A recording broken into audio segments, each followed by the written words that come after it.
convention collective EPNL applicable au 1er septembre 2022. L'aboutissement d'une négociation. À compter du 1er septembre 2022, l'ensemble des salariés des établissements sous contrat ont un seul et même texte de convention collective EPNL. Un avenant, daté d'avril 2022, signé par 3 organisations syndicales, met fin à 5 ans de travail en vue de fusionner 9 conventions collectives. Un texte unique qui se fonde sur 3 principes.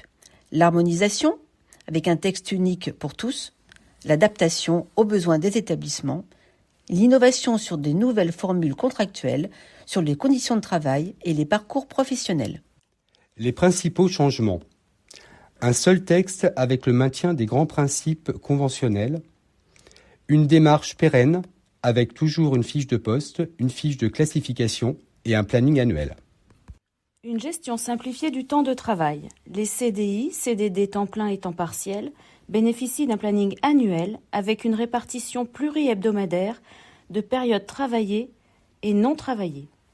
La durée de travail peut varier entre 0 et 40 heures pour un salarié, même à temps partiel, dès lors qu'ils sont dans un contrat avec une répartition pluri-hebdomadaire.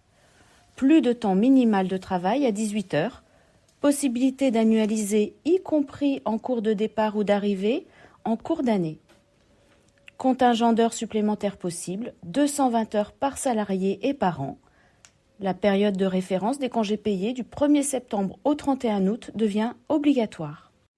Des nouveaux cadres contractuels pour tenir compte des besoins des établissements. Un temps de travail de 1470 heures ou 1558 heures. Un CDI ayant pour objet l'accomplissement d'une opération déterminée ou un CDD d'usage. Une évolution de certains éléments de rémunération. La valorisation des évolutions professionnelles avec les entretiens professionnels. Un outil, analyse triennale de la classification lors de l'entretien professionnel. Valorisation minimale de 15 points. Tous les 6 ans, un état des lieux récapitulatif de la période fait l'objet d'un document écrit. Une logique RH renforcée pour le parcours professionnel.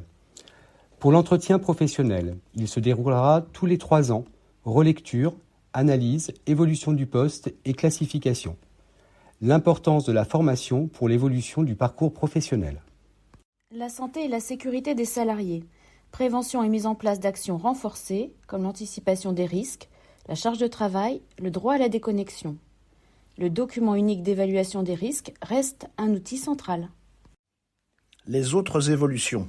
Pour les cadres, renouvellement des périodes d'essai pouvant aller jusqu'à 4 mois avec un entretien préalable. Rupture de période d'essai en lien avec le mouvement des maîtres. Définition des catégories professionnelles.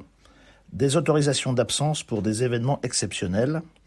Et enfin, unification des indemnités de rupture avec une augmentation de l'indemnité de départ en retraite.